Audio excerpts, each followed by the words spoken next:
Donc je suis Athéna, je suis une jeune chanteuse française d'origine sénégalaise. Je chante déjà depuis pas mal d'années. Je prépare un album afro-pop, on va dire. J'ai eu l'occasion de travailler avec pas mal d'artistes, notamment Diams, Passy, This is la peste, en tant que choriste aussi. Et donc aujourd'hui, je me lance dans une carrière solo.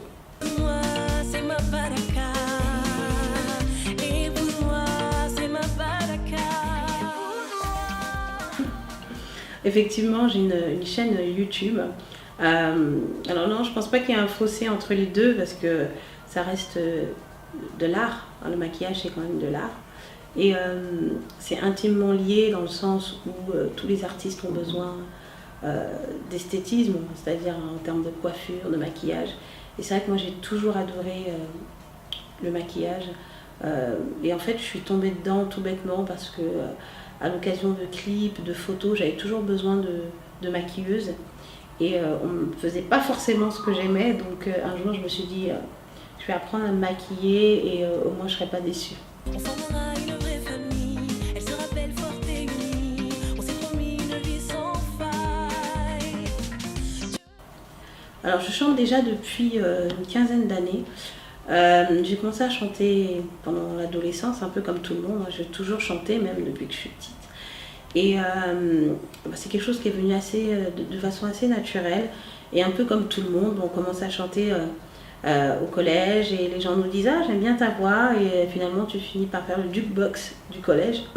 Donc tout le monde te dit « Ah, tu peux chanter ça, tu peux chanter ça » et c'est comme ça que j'ai commencé à me dire qu'il y avait peut-être quelque chose et de fil en aiguille, j'ai rencontré quelques rappeurs, j'ai fait des refrains, un peu comme toutes les filles qui commencent à chanter.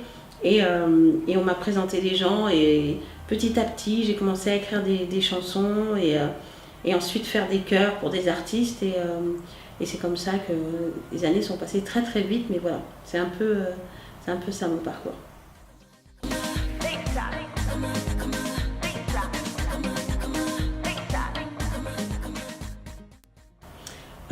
Alors tout dépend comment on appelle la variété. La variété c'est plutôt de la musique populaire, je dirais.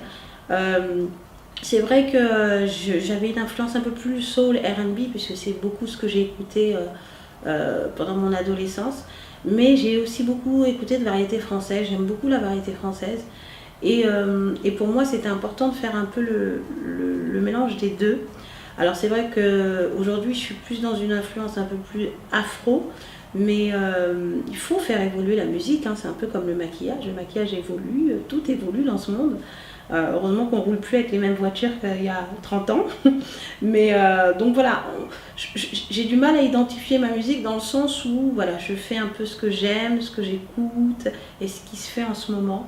Donc variété, Gims aujourd'hui on peut dire que c'est de la variété ce qu'il fait puisque c'est une musique qui parle à un grand nombre.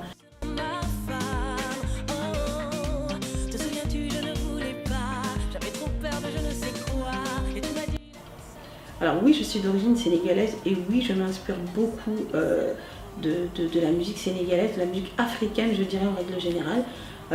Tout simplement parce que mes inspirations, ce sont toutes les musiques que j'ai écoutées quand j'étais jeune, dont la musique africaine, de par mes parents qui sont sénégalais et qui écoutaient surtout beaucoup de musique sénégalaise, notamment Youssou N'Dour, Baaba Maal, Ismaël Lô, etc. Et qu'on le veuille ou pas, inconsciemment, même quand on compose un son, c'est ces petits souvenirs enfouis dans la mémoire comme ça qui ont tendance à revenir et on peut retrouver parfois certains sons ou certaines intonations qui font penser un peu à toutes ces musiques qui viennent un peu d'Afrique, d'ailleurs, enfin voilà. Donc effectivement oui, la musique africaine m'inspire aujourd'hui.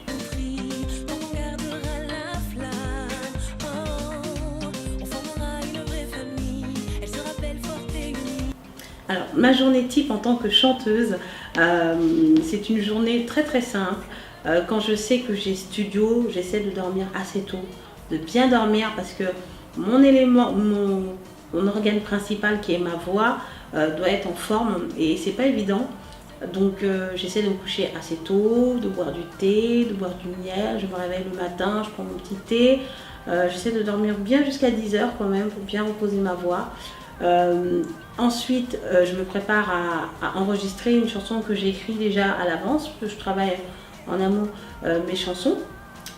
Quand le beat sonne dans les enceintes, je commence à m'ambiancer et puis je porte mon casque et je commence à me lâcher, à sortir des sons et à écouter. Alors je travaille beaucoup avec mon manager, donc voilà, je prends du recul, je réécoute, etc. etc. Après, il y a aussi les concerts, quand on est artiste, on fait des concerts aussi. Alors là, c'est autre chose, c'est vraiment une espèce d'adrénaline qui monte comme ça au fur et à mesure des heures. Et c'est vraiment aller à la rencontre du public. Donc j'ai une petite boule au ventre comme ça toute la journée. J'ai le stress de comment je vais m'habiller, comment je vais me maquiller. Et là, on arrive très rapidement au moment où il faut monter sur scène. Et là, il y a une espèce de chaleur qui monte. Enfin, j'arrive même pas à vraiment à l'exprimer, mais c'est quelque chose de très fort. Et là, quand la musique commence, on ne réfléchit plus, on s'amuse, on prend les vibrations et on kiffe. Donc voilà.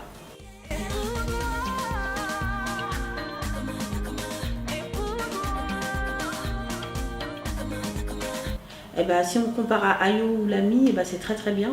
C'est des artistes qui ont une carrière, c'est des artistes qui ont un public. Et c'est des artistes qui représentent l'Afrique un peu à ma manière, c'est-à-dire un mélange d'Occident, d'Afrique, de plein de choses, de plein de cultures. Et moi, la comparaison ne me dérange absolument pas. Vraiment, au contraire, ça me fait vraiment plaisir.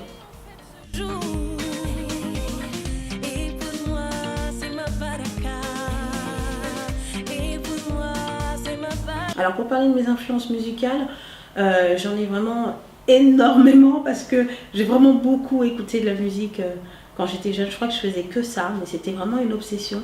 Mais quand on me demande comme ça à qui tu penses, bien évidemment je suis obligée de citer Miss Hill, Lauryn Hill, parce que ça a été vraiment un déclic. Je me souviens, et je pense qu'il y a énormément de chanteurs qui vont penser la même chose, mais quand j'ai regardé le film Sister Act 2 et que j'ai vu Lauryn Hill chanter au piano, j'ai ressenti quelque chose de très fort et je me suis dit, je veux absolument faire ça. Donc c'est vraiment une fille qui pour moi m'inspire dans le sens où voilà, elle était là aux Antipodes. À l'époque, tout le monde était très au tissage, etc. Elle était là avec les locks. Il y avait un côté très roots et un côté très profond que j'adorais dans sa voix. Et c'est vraiment une grande source d'inspiration pour moi.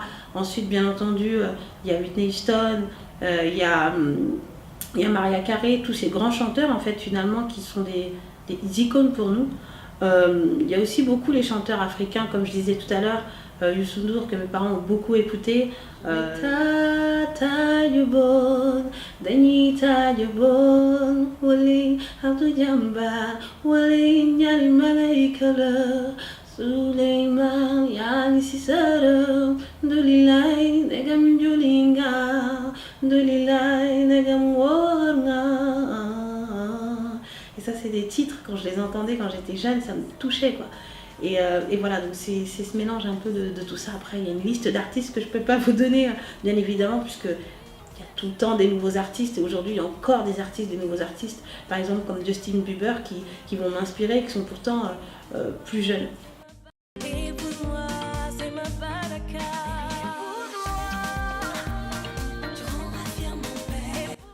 Alors, pour vous dire vrai, pour l'instant, j'arrive à gérer, mais effectivement, c'est une organisation de tous les jours.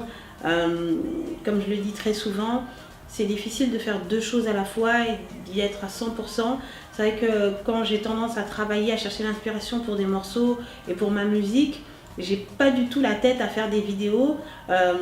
Surtout quand on écrit, on est vraiment dans un espace temps vraiment illimité. On est dans une sphère, dans un monde, dans une ambiance différente. Mais bon, j'ai pas le choix et en même temps je suis très coquette, donc en même temps le maquillage revient très très vite et c'est pour ça que j'ai allié les deux sur ma chaîne pour pouvoir essayer de gérer, de faire un tout, voilà, sur une chaîne de tout ça. Mais effectivement, ça demande vraiment beaucoup de temps.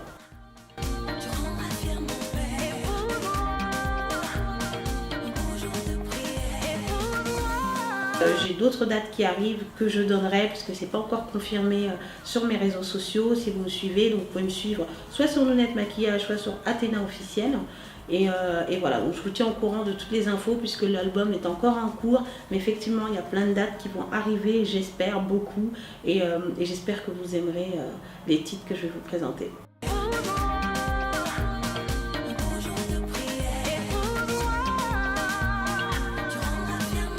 Mon meilleur souvenir, bien évidemment, c'est à Bercy, à l'occasion du concert de Youssou N'Dour, je crois que c'était en 2008, où il m'a invité à chanter Seven Seconds. Donc il m'a invité à le chanter en Wolof, et ça a été mon plus gros souvenir artistique. Premièrement parce que Bercy, c'est une salle énorme et que ça représentait pour moi The salle à Paris. Et deuxièmement parce que c'est un artiste que j'aime beaucoup, que je respecte beaucoup et avec lequel j'ai grandi et qui fait partie de mes inspirations dont j'ai cité le nom tout à l'heure.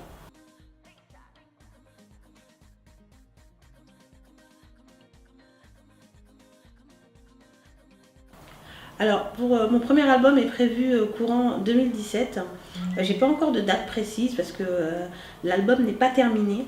Mais je serais ravie que ça te plaise et j'espère que ça va plaire au plus grand nombre. Et merci vraiment beaucoup pour le soutien. Merci aussi de la Blaqueuse. Merci, heureusement qu'il y a des sites comme vous pour promouvoir des artistes comme moi, très humblement. Et voilà, donc je vous fais de gros bisous et je vous dis bye bye.